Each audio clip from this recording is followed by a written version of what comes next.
Hello and welcome to Mike Drops the Mic. I'm Mike Lyman. Today, I'm excited to be joined by my sister, Marie Lineman. How you doing today? Hey, I'm good. It's good to see you. Good to see you. We're also excited to be joined by Dr. Bree Talbot. Dr. Bree is a Hello. veterinarian. Hello. She is a veterinarian that works for Byron Bay Wildlife Hospital in Australia, and she leads the largest mobile wildlife hospital. Dr. Bree, how you doing today? I'm good, thank you. Thank you for having me. Oh, thank you for coming on. We're so excited to talk with you. Yeah, no, my pleasure. So when did you decide that you wanted to be a wildlife veterinarian? Um, I've always had a passion for wildlife. So when I was studying veterinary science, I was interested in it, but I primarily initially wanted to be a zoo vet, which is the dream of most people, to be a zoo vet. But it's very, very, very hard, very competitive to get into it, especially in Australia. It's a much smaller pool of potential work. So I initially went into mixed practice, so working with horses and cows and dogs and cats. And the practice that I worked at saw a lot of wildlife, and so I was able to see wildlife in that capacity. And then I realised that wildlife doesn't get the care that it deserves, and they are sentient beings. They need to have the same care and treatment that a dog and cat would. And so I sort of was, I enjoyed it and realized that, I was passionate about it and good at it. And I decided from then, to really start focusing on wildlife. And just, it started from there. Just, decided, okay, well, zoo vet, maybe not for me, but wildlife vet is my calling, and it seems to have worked out quite well, which is good. Yeah, absolutely. And what does a typical day look like for you as a wildlife vet? There is not a typical day. That's the good thing about being a wildlife vet, is that you never know what's going to come through the door, especially in Australia. I mean, well, around the world, but in Australia, we have so many different wildlife species that you don't know what's going to come in the door. So we could get a carpet python, we could get a venomous snake, we could get a koala, we could get, tiny little lizards. You don't know what's going to come in through the door. And so you can't prepare.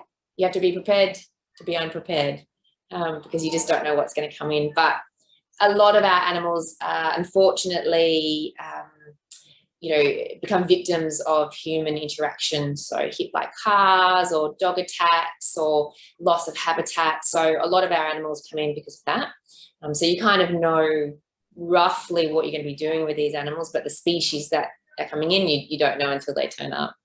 Sure. And you mentioned so many different species there with the koalas and the snakes and things like that. What animals are you currently treating right now? And what animals are most common that come in? Yeah. So today in the hospital, we have a carpet python that's come in. That's about a big 4 kilo carpet python. We have a little ringtail possum, a little Joey, that lost his mum, and has a couple of little wounds. And we've got several different species of birds that come in. Birds is probably our major taxa that we see. So probably about 60 to 70% of our caseload is birds. And where our wildlife hospital is located in Australia, so we're in northern New South Wales, we are in one of the most biodiverse regions of the state. And so we have a lot of different species come in. And so, we could have 6 or 7 or more different species of birds in one day. And so they're our most common, but otherwise we get a lot of snakes come in. So a lot of carpet pythons come in, and we get a lot of sort of little mammals come in, so little antechinus or little bandicoots. And it just depends on the season. So at the moment in Australia, we're in summer. So we're seeing animals that are coming out to bask in the sun and then unfortunately get hit by a car, or all the babies that have, fledged during spring. They're now starting to be big kids, but still getting themselves into mischief. So we're seeing those, but winter times it quietens down a fair bit. Sure. And you were talking about different reasons why animals might come in, whether that's habitat being destroyed, getting hit by cars, attacked by dogs, all kinds of different variables. What would be the treatment? Oh, you're good. The treatment process changes depending on the animal and the care that it might have to receive. How often is it that you're successfully able to treat an animal and go out and it returns back out into the wild versus being damaged to the point where it can't return to its home and it has to be taken care of privately at a sanctuary or something like that? How common is that? Um, it depends on the injury. So if it is, so in Australia we have laws as to what we can do to an animal and how it's to be released. So it needs to be fit for release and not be in any way incapacitated by its injury. So we have, specific guidelines that we have to follow. If it's missing an eye and it's a hunting animal, unfortunately, we have to euthanize it. If it's missing a limb, we have to euthanize it. So we are bound by certain regulations that prohibit us from just keeping everything.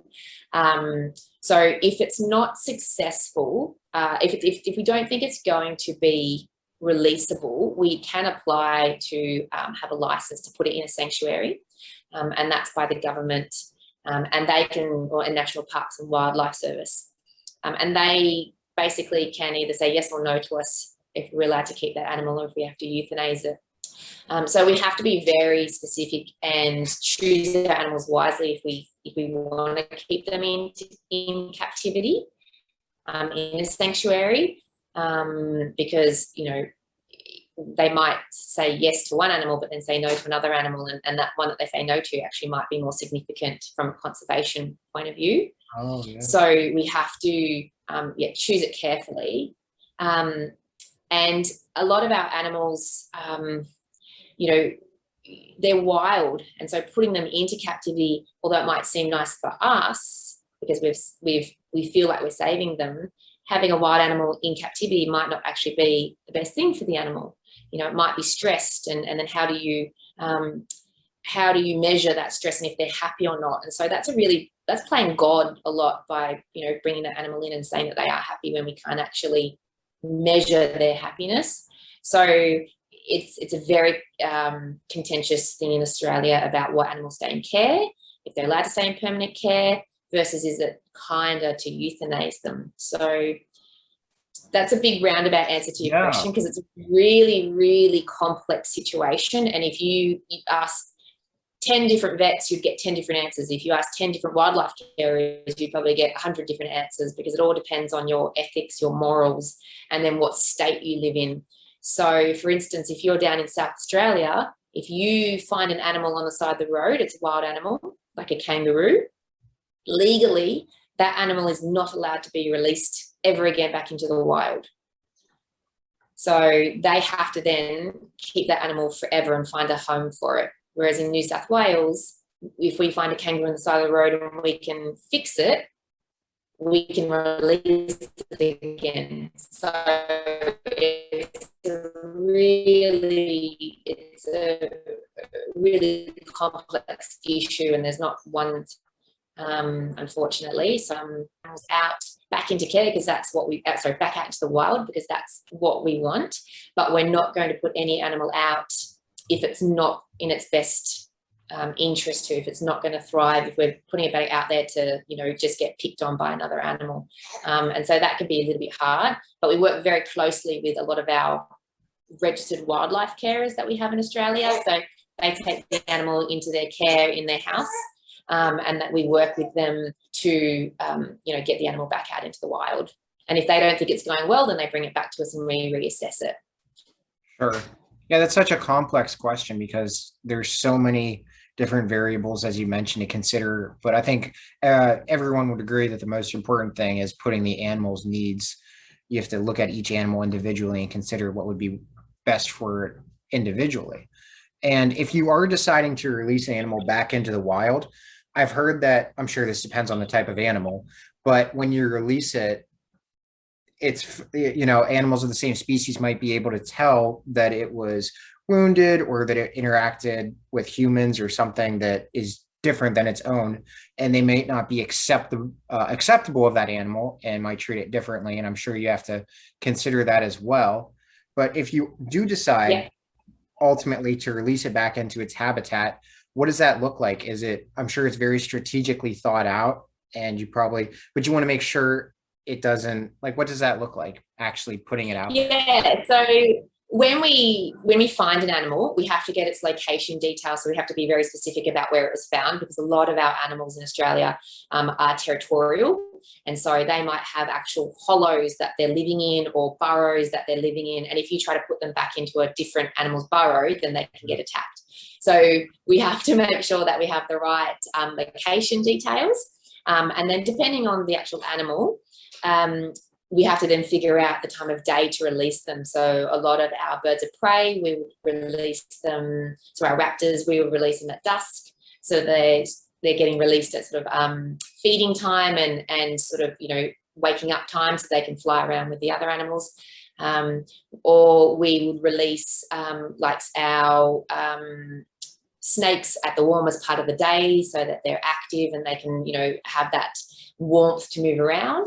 And then we would monitor them for about 20 minutes, 30 minutes, even up to an hour, to make sure that there's no repercussions of where we've released them. And quite often we'll get the members of the public to give us updates on how the animals are looking, especially like with kookaburras. So with our laughing kookaburras, they're quite territorial. And even some of their family members will attack them when you've released them back, even into their own territory, if they've been out for too long. So there's sort of a rough time period for some of the animals that they can handle being out of their territory.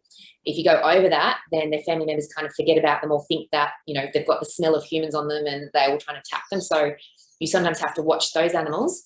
And if they do get attacked by their own family members or rival family members, you have to then go and rescue them again and take them back in, and then decide what to do with them. So it's a bit of a wait and see game with a lot of these species, and monitoring them to make sure that, no ill harm comes of them. Sure. I have a question. I'm sure you work with some zoos as well that potentially have animals that are injured. Have you worked with the Australia Zoo at all, or the Irwin family at all, in terms of them rescuing something and bringing to you? Have you met with them or had any interactions with them? No, I worked with Australia, so I know a lot of the vets at Australia Zoo. So all the wildlife and zoo vets, we do all collaborate on cases. I haven't personally met the Irwins, but the zoo vets there, we have worked on cases. So several months ago, I had a really sick little koala joey that needed a blood transfusion. And so I was able to get fresh blood and plasma from Australia Zoo, couriered down. So Australia Zoo is probably about 6 or 7 hours from us, so it's a fair distance. Right. But we were able to get volunteers to drive up to Australia Zoo, get the blood for us, and then drive it back down the same day for this little baby koala, and give that life-saving blood transfusion. So we all work together on cases, and that's the great thing about somewhat being a small country and a small population of zoo and wildlife vets, is we all know each other, and so we can help each other. And the same with like Taronga Zoo, which is a really big zoo in Australia. We work, with the head vet there, and we can get sort of help on cases if we need to. And I talk to all vets around in different, states. And so we all try to help each other for these animals. But Australia Zoo is a really big zoo. It's a really good hospital. Years ago, I did actually go there for placement when I was a student, to sort of learn about it. And so it's great to see that it's still going from strength to strength. Sure, absolutely. I have a question. I read in National Geographic that in October of 2020, the Tasmanian Devils, used to be animal found in Australia, usually now in Tasmania, but they were endangered, and they still are, but 26 of them approximately were released back into Australia's forest mainland. And I heard that it was the first time that they had done that in roughly 3,000 years. And yeah, that's crazy. Have you ever studied or worked on Tasmanian devils? Because I mean, growing up, Tasmanian devil used to be one of my favorite animals. So I'm so curious to hear if you've ever worked with them, or if you can shine any light on the topic. Yeah. So I have worked a little bit with Tasmanian Devils, but it's something that I do want to work more with. So the sanctuary that my hospital is associated with. We will hopefully be getting some Tasmanian Devils to help with this breeding population. So I'm very excited for that. It's kind of in the works. Great. That's great. But yeah, in previous jobs, I have sort of worked in sanctuaries with them, but only limited. But yeah, it's really quite sad what sort of happened to these guys with their facial tumour virus. It really did decimate their population. But we've got a really good conservation organisation here called Aussie Ark, which have been doing a lot of the breeding and the reintroduction of the Tasmanian devil. And they're the ones who sort of put them back into the mainland with help with other organisations. But I think it took researchers so long to figure out what was going on with them and how to stop this, and then actually get a good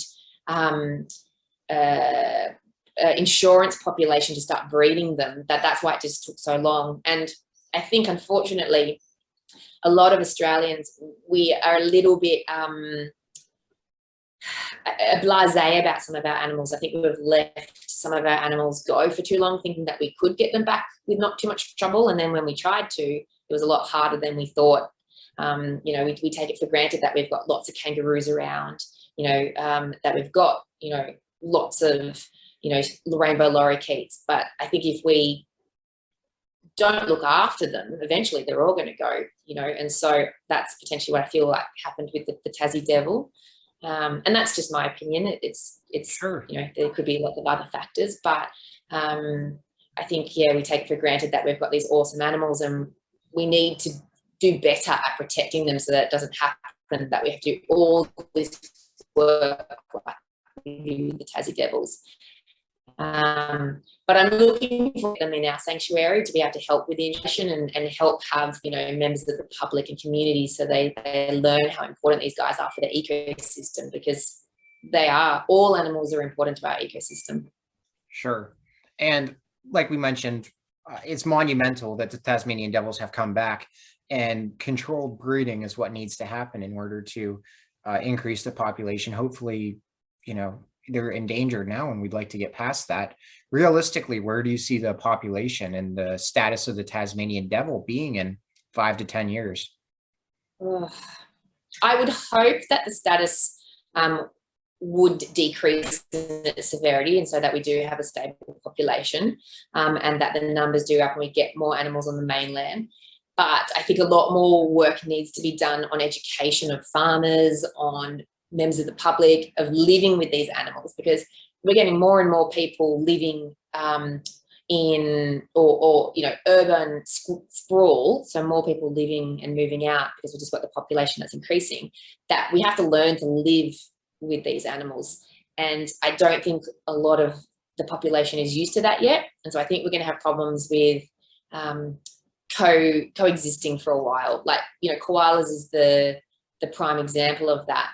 You know, their numbers are dwindling in New South Wales, so they're a threatened species, a vulnerable species. And a lot of it is because they're living in people's back gardens, because people are trying to move out a little bit more, or that's just where they can find a house. You know, they get dogs and dogs are attacking them, or they're getting stuck in pool fences because they're trying to move across wildlife corridors. And so these, you know, they're getting affected by our population growth. And so if we're going to put Tasmanian devils back out there, we need education that, you know, these animals are important, they need to be there, we need to give them space. We also need to find land that we can use for them that is safe from mining, safe from forestation, that kind of stuff. And I think we've got a bit of a way to go yet for that. Sure. Well, I know my co-host and my sister, Marie, has a few questions for you as well. So I'm going to turn things over to her. Yeah, while we're kind of on the topic, sorry, my dog's jumping. There was one documentary Michael and I watched when we were younger about Australian animals. What he took from it was a love for the Tasmanian devils. What I took from it was a great fear of thylacines. And I saw, as of like last February, I think it was, the president of, let me see it right here, the thylacine awareness group in Australia was saying that they had found a family of them living in the wilderness. I was wondering if you've heard anything about this. Do I still need to live in fear? Ooh, no. No, I don't think you need to live in fear. I haven't heard about it, but I think you're pretty safe. Okay. Yeah, don't worry. You can push the fear away. You're okay. I mean, as an adult looking over, they seem pretty cool, but as a kid, when I saw their jaws opening, oh. I know it is. The footage on them is pretty impressive. Yeah. But yeah, I haven't heard anything. I mean, there's so many things about, big like pumas in Australia and big wildcats and things like. There's so many stories too of those kind of animals, and like I think it's just all a bit of people's imaginations. Yeah. That they're there. But I don't think there's any thylacines around, so you're right. All right. And then I don't know if this is really a big thing in Australia, but here in the States, a lot of people are really into exotic animals, keeping them as pets. And I was just kind of wondering what your thoughts were as a wildlife vet on if this is a good practice, if this is just not the thing to do. Well, in Australia, we do have a big exotic sort of pet population. So prior to becoming a full-time wildlife vet, I was a wildlife and exotic pet vet. But in Australia, you're not allowed to, well, there's only certain animals that you're allowed to have as pets if they're wild. So, in South Australia, you can have sugar gliders as pets, but you can't have sugar gliders in pets in New South Wales. Whereas I know in America, sugar gliders are massive as pets. We're not allowed to have kangaroos as pets, but we're allowed to have certain Australian birds as pets, and we're allowed to have Australian reptiles as pets, but we're not allowed to have any international species of reptiles as pets. So we're very specific because of quarantine and biosecurity about what we can have here. There is an illegal trade, an underground sort of black market trade of international species that I'm led to believe, but it's illegal in Australia to have it. I have two thoughts about it. Like there was talk a little while ago of trying to implement a new legislation to say that we could have wildlife as pets, because some people thought that potentially it might make people more aware of our wildlife and want to take care of them if they had them as pets. But then the other side of the coin was that, well, they have such specific husbandry requirements, and a lot of them need such big, land to live on, that you just wouldn't be able to do it properly, and you'd probably, from a welfare aspect, doing worse than good. So nothing sort of ever came of that, but it has been talked about before that it could be something. I think personally, I like to see wildlife in the wild, and so I'd like them to stay there. I like going out, where I live, in my back garden. I have water dragons running around. I have black cockatoos flying over. I have some koalas that live a couple of doors up, and that's lovely because I can tell my children, this is what lives in your back garden. This is where it's supposed to live, versus being in a cage, and seeing them, living in a small area. They get to do their natural behaviours. And so that's what I feel is important. That's what I'd like to see for my future generations. So yeah, I'd like them to be in the wild. I know that Tiger King, I don't know if that was big in Australia, but it blew up. Yeah, it's big in Australia. Well, at least on some ends, it's looking like a lot more people are looking into the conservation of these exotic cats, especially, but other things as well. So I also am hopeful that kind of was eye-opening and people realize that the pets need to stay in the wild. There's no reason that you need a tiger in your house. No, I find it so bizarre. Well, not bizarre, I suppose, because it's just, maybe you guys find it normal, but like in America, that you can have tigers and bears as pets, and chimps, and like that's just a whole new world. It's one of those things where you're not allowed to, but are they going to stop you? And then also with all the backyard zoos, people say, oh, it's for the public. So that's how they get away with it. But yeah, no. okay. I was interested to watch Tiger King. So it was really interesting to sort of see what's going on, but also the characters behind it. Yeah. Don't let that be a stereotype. That's not the norm. I do not think Joe Exotic is the norm at all for the United States. So I would not take that as the norm. And I also think that all the animals living there were living in very inhumane conditions, especially in the video Yeah. that when Marie was talking about the backyard zoos and stuff like that. Yeah, that's yeah, I think it's good that there was a light shined on that. Do you have Yeah. No, it was really good. we were both going to ask, do you have any pets at all? We both have dogs. We were wondering, do you have any pets? Yeah. So I have 4 rabbits, and I have a dog and some fish. And I used to have a horse, but unfortunately I had to sell him just because I didn't have any. So yeah, I have those. I'm very good / bad bringing animals home when they needed a home. But I've been put on limits now by my husband. I'm not allowed to bring any more home. So I just bring the wildlife patients home. So if I've got any sort of really intensive care animals that need monitoring overnight, I take them home now. And so that's just my little fix of bringing other animals home to look after. So I've had a crocodile at home. I've had a green sea turtle at home. I've had koalas at home, kangaroos at home.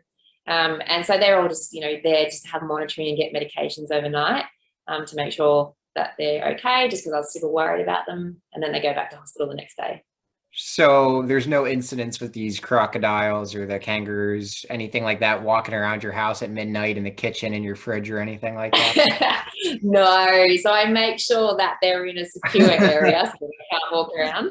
And all reptiles are put into a special reptile enclosure so they can't get out. So make sure everything's nice and safe before I take them home. We don't want any accidents happening. That's good. That's good. Marie, do you have any more questions, or do you want to go into the last segment here? I'm good to go into the last part if you are. Okay, perfect. The last thing we do for these interviews is what we call 7 quick questions. There's 7 short answer questions. Can be things we talked about, things we didn't talk about, just to get to know you a little bit better. Is that okay? Okay. Yep. All right. What is your favorite movie? Favorite movie? Pretty Woman. Perfect. I also am a fan. I could watch that movie over and over again. Oh yeah, I mean, I think every girl wants to find a nice guy to take care of her like that. Change the story a bit, but we all want that Prince Charming. Yeah, exactly. Yeah. Well, we were talking about exotic animals, so we'll just put that aside for a second. But if you could safely have any animal in the world, what is an animal you've always wanted as a pet? Probably a tiger. Probably would be a tiger. Yeah. Or a sloth. I reckon a sloth would be good. Sloths wouldn't eat me, so I'd rather have a sloth. Yeah, they're pretty cool. What is your favorite Australian animal? Or some of your favorite Australian animals? Koala's my favorite. I have a soft spot for koalas. Okay. Mine's kind of an odd question. I had a friend study abroad in Australia, and one of the things that she thought was so funny was that you guys have Outback steakhouses in Australia. Yeah. Is that a common? Yeah, I don't understand that either. No, not really. They're kind of around tourist places. Yeah, well, she was Melbourne. Yeah, I've never been to one. I mean, they're not that great. Maybe that's bad of me to say, but you can just go to any pub or any hotel and just get a good steak. So it's weird to have a steakhouse. But yeah, I think sometimes for a while we'll try to copy you guys and have all the same kind of stuff that you had. And like Sizzler was massive here for a while. Is that an American thing? Yeah. All the portions are huge in the United States. Everything's huge. My question is, if you had somebody traveling to Australia in the area where you're at, what are some recommendations of activities that you would recommend to someone traveling? Yeah, so where we are, we're in Byron Bay. So that's a very sort of big tourist area anyway. So the kind of activities you can do there is whale watching, you can do snorkeling, diving. So we've got a marine park located at Julian Rocks, and so you can see leopard sharks, green sea turtles, the humpback whales come through. And so it's mainly, Byron is mainly a water sports sort of area or a nature ecotourism place. And so there's lots of nice walks that you can do. There's parachuting, hang gliding, like basically anything you can do outside, you come to Byron and you do it. It's just a really nice, relaxed, coastal, surfy kind of place. And, you know, you can get a good drink, you can sit by the beach and relax, or you can go into the hinterland where it's a bit more rainforesty and then go for walks in the national parks there. And there's some beautiful waterfalls that you can walk to and then go for a swim. And so, yeah, it's really lovely. It's a lovely place to come and visit. Perfect. Yeah. Okay. My last question is, if you could take a month or two working as a vet in any other place in the world, what's somewhere where you'd like to go and treat animals? I'd probably like to go to Africa and work with the big animals there. That's where I'd like to probably go. Or maybe the Galapagos and work with the animals there. Yeah. But yeah, probably Africa. I'd like to have gone to Africa. That would be cool to go work there. I'd like to, do some of the giraffe work or the rhino work or the elephant work. So years ago, I used to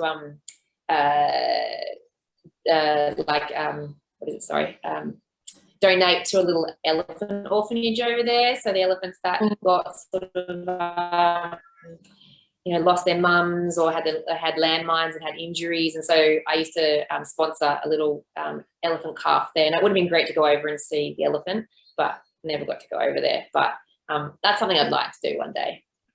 Well, we're both planning someday on going to South Africa to check out the animals. Will it actually happen? Let's hope. Yeah, exactly. I mean, so life has changed so much now in COVID that it's just, who knows what's going to happen. Yeah. But hopefully all the animals are still being looked after and the poachers are staying away, and those animals can still live a nice, happy life there. Sure.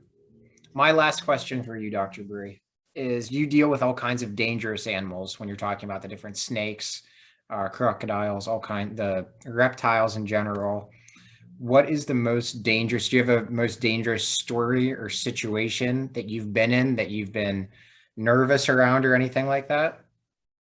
Well, in my veterinary career, I try to make it a habit of not putting myself in dangerous situations. So I have worked with brown snakes, so eastern brown snakes, which is one of the top 10 venomous snakes in the world. And, we've had some of those try to get out or strike, but I've never been in harm's way. So I always make sure that I'm with licensed and capable handlers. But pre-vet, I do remember working at a crocodile farm, and we're in with this large saltwater crocodile called Cuddles.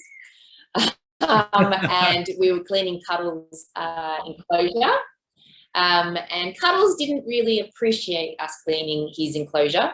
And so I was in charge of keeping Cuddles away from the person that was washing the enclosure. And so I had a broom to keep him away. So you just bop him on the nose to keep him away. Cuddles didn't appreciate that. So Cuddles decided to charge me. And the keepers were like, just run. And so I basically had to drop the broom, and like the enclosure that he was in like a pit. And so I had to run. And crocodiles can run pretty fast on land because he was probably about 5-6 meters long. So he was a big croc, and just run very, very fast and then jump very, very quickly to get out of the pit because Cuddles was not having a good day that day. So Cuddles and I didn't have a good relationship after that. But that's probably the most dangerous situation I've been in. But from a veterinary point of view, I make sure that I try not to put my staff in any harm because there's only one of me and only one of them, and I don't want anyone to get hurt. So I haven't had anything too scary with wildlife. Sure. I tell you what, I can think of a lot of intimidating names for crocodiles, and Cuddles would not be on that list of crocodile names. No, well, apparently Cuddles was a wild caught crocodile, and I'm not quite sure to why they caught him, but they caught him Cuddles because when they caught him in the ocean, like in the creek, he just let the guy come up and cuddle him. And I saw a picture of it, but I'm like, I don't believe that. Huh. But yeah, he wasn't so yeah, he and I went on good terms. When you're talking about, I have a quick question. I've heard the rumor, I don't know if it's true or not, when you're running away from an alligator or a crocodile, you're supposed to run in a zigzag pattern. Do you know, is that true, or is it you just? Well, I ran in a straight line, so I'm not sure. But yeah, I'd probably say running in a zigzag would be better because they can run fast, short distances in a straight line. But they don't do anything very well. Yeah. Huh. So this is Michael Lineman speaking. This is a couple hours after our interview with Dr. Bree Talbot.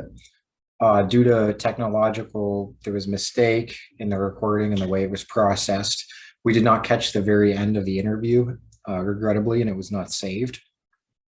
Dr. Bree was nice enough to show us a few of the animals and give a brief tour of the mobile hospital they have, Byron Bay Wildlife Hospital. And it's a beautiful facility. And the great part about it is too, that you can see many pictures on Instagram at Byron Bay Wildlife. And then also you can follow Dr. Bree at Dr. Bree Talbot. She introduced us to Pedro, a little ringtail possum, and he was found with a few injuries and without his mom. They're doing excellent care with him. She showed us where a python was, a few different birds, all kinds of great animals that are getting great care there at the mobile hospital. But again, you can see those pictures on Instagram. And also if you go to byronbaywildlifehospital.org, you can donate money to help the cause and help the hospital. It's a nonprofit, so it's great that so many people donate to keep the mobile hospital running and continue to do great work there. So if you feel compelled, donations are welcome there at byronbaywildlifehospital.org. Thank you very much to Dr. Bree and for everybody watching. Please subscribe, like the video, and stay posted for future interviews. Thank you.